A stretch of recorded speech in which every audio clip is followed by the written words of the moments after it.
Oui, bonjour. C'est parti pour l'aventure, on y va. Eh bien bonjour les amis, nous sommes au Japon, actuellement à Kyoto, avec un bigorneau. Qu'est-ce qu'on fait au Japon les amis? C'est assez fou, on est venu ici pour 7 jours et en fait on va aller tout simplement voir un potentiel chien que je vais adopter en fin d'année. Faudrait que je revienne au Japon le chercher dans un mois si c'est le bon.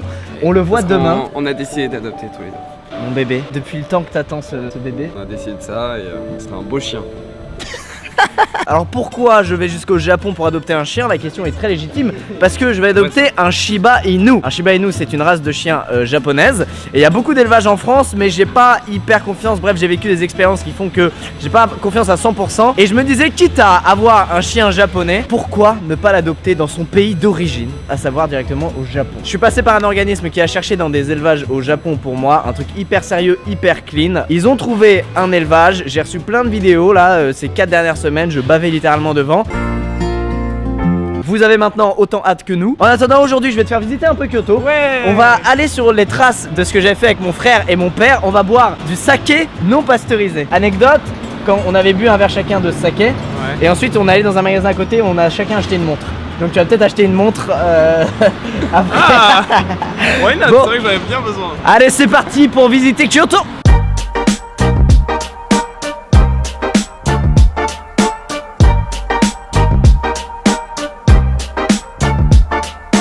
Bon, je voulais qu'on aille boire le saké non pasteurisé au marché, mais j'ai oublié que ici au Japon, il est 9h30 du matin. Déjà, quand t'en bois à 13h, tu finis, t'achètes une montre. T'en bois à 9h, mec, t'achètes une maison ici, faut faire attention. Du coup, on s'est rabattu sur un magasin extrêmement cool qui s'appelle Masterpiece. C'est dans ce magasin-là que j'ai acheté ce sac extrêmement cool. Et Maxence a besoin d'un sac, donc ça tombe plutôt bien en corrélation. Je cherche un sac parce qu'il faut savoir que j'ai ce sac depuis le collège. Mais c'est totalement ridicule maintenant d'avoir un sac Etnies. Déjà à l'époque, on se faisait Michael, on me disait, tu fais du parachute? Énorme. Et du coup, en fait, c'est le seul sac dans lequel je peux rentrer mon ordi. Du coup, je me trimballe tout le temps avec et du coup, Parce qu'on peut dire que la problématique de ce vlog est ouf. C'est-à-dire, il faut trouver un sac à Maxence. C'est ça, on est venu au Japon juste pour ça, on est venu une dizaine de jours.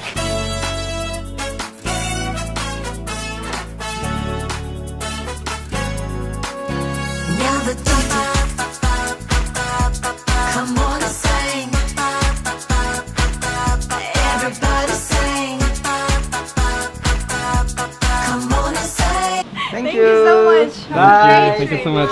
On vient de sortir de la boutique, Maxence, tu peux montrer ton nouveau sac s'il te plaît? Il en a pas acheté. Mais Maxence, c'est pas grave. Ça va. Je te donne celui-là, regarde, il est super celui-là. Il contient ce que moi j'ai pu acheter. Bon, est-ce que t'es d'accord pour dire que c'est l'une des boutiques les plus stylées que t'aies fait de ta vie? Grave, trop C'est vraiment trop bien, l'ambiance est super, les vendeurs sont trop cool, on a pu danser en toute liberté. Bon Maxence, est-ce que c'est l'heure du saké non pasteurisé? Toi de me dire, hein.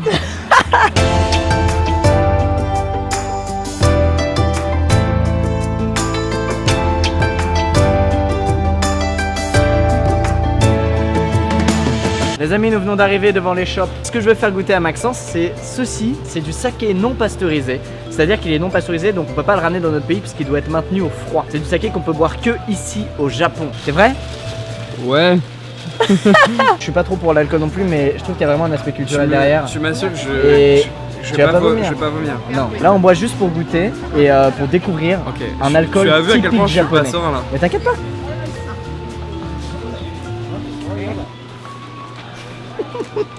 C'est pas le plus mauvais alcool que j'ai goûté, ça va. Avec mon père et mon frère, on avait visité le pavillon d'or. Et avec lui, on va visiter le pavillon d'argent, qui apparemment est mieux que le pavillon d'or en fait. Maxence vient de renverser la moitié de son verre. Oui. Je crois qu'il est un peu. Pas la moitié, mais. Ah, ça va, il y a pire. Je crois qu'il est un peu pompette.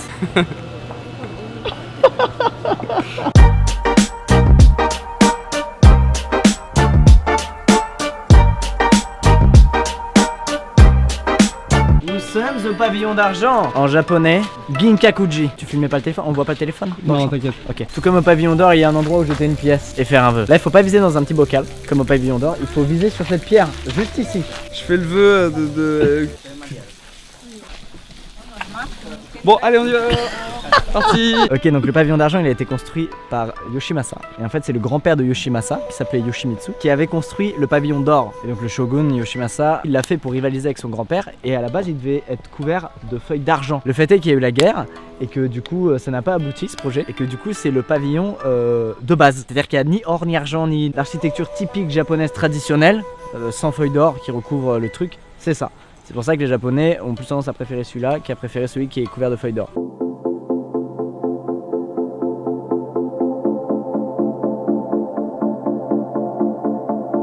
Allez, c'est parti pour dormir. Demain, on va voir Natsu. Ça va être la première fois de ma vie que je rencontre mon futur chien. J'ai trop hâte de le voir en vrai, d'interagir avec lui en vrai en fait. On se retrouve demain pour le sujet principal de cette vidéo. Et à demain.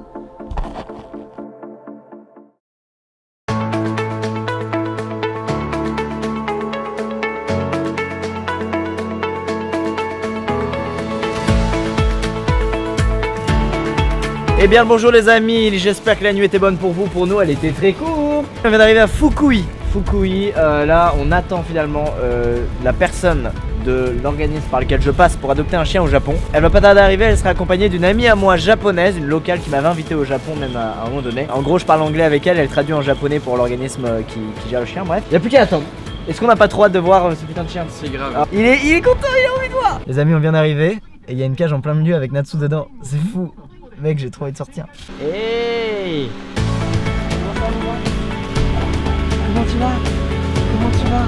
Hey! Tu vas être pleurer, il est trop mignon. So kawaii. Ses frères et sœurs ont déjà été adoptés par des Japonais. Du coup, il est tout seul maintenant. C'est bon? Depuis le temps que je veux te voir. Un mois que je te vois qu'en vidéo. J'en avais marre. Un moment. Il est trop mignon. Ma chienne, ça m'a fait mal. C'est ouf mec, je suis trop heureux. Il est trop mignon. Et là en fait la suite du programme c'est qu'elle va le récupérer. Et moi en fait je peux pas le ramener en France avant fin octobre parce qu'il y a des lois en France. Bref il y a un vaccin à faire, faut attendre qu'il ait 3 mois. Et moi je pourrais le récupérer fin octobre et il connaîtra déjà des petits tours. Il sera déjà habitué à la ville, surtout au bruit, à voir des enfants, d'autres animaux. Et ça c'est très important pour un chien. On va le ramener dans l'avion là, on va prendre l'avion avec lui, on va le ramener à Tokyo. Les amis je vous présente Tora. C'est le père de Natsu, il a 8 ans. Et il est en pleine mue en fait, c'est des chiens qui muent, regardez il est en train de perdre tous ses poils.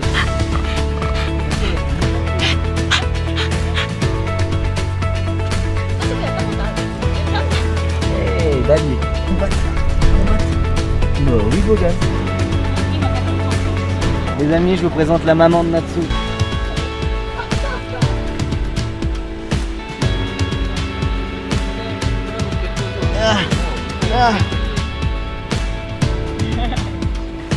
C'est le moment de le ramener, on va prendre l'avion jusqu'à Tokyo. Il est sur mes genoux et j'ai un drap parce qu'en fait c'est la première fois de sa vie qu'il prend la voiture. Et habituellement un chien quand il prend la voiture pour la première fois de sa vie il vomit. Donc il va sûrement vomir, ça va aller. J'ai peur qu'il se mette à crier ou à pleurer, le pauvre il quitte sa famille là. Il a dû au revoir à son père et à sa maman, c'est triste. Début d'une nouvelle vie pour toi mon grand, et pour moi aussi.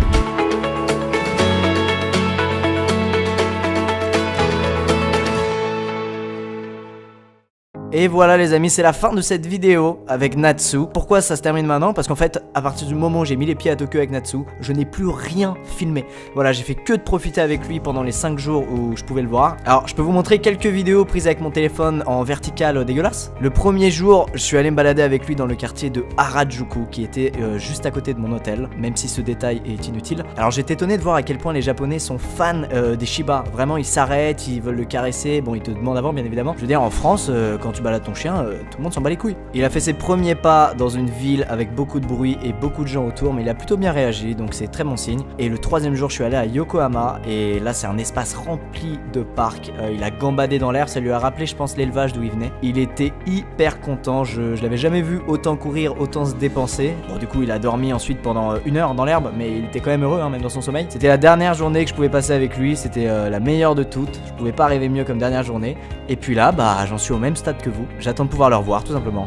Merci d'avoir regardé ce petit vlog, j'espère qu'il vous aura plu. J'ai essayé de partager cette rencontre avec vous du mieux que je pouvais, même si sur la fin j'étais égoïste en ne rien filmant. Mais j'ai vraiment profité, c'est l'important, je voulais pas partir en ayant des regrets. Voilà, n'hésitez pas à passer voir aussi la chaîne de Maxence qui m'a beaucoup aidé, qui m'a cadré tout simplement pendant ce voyage. A bientôt dans une prochaine vidéo, portez-vous bien et plein d'amour.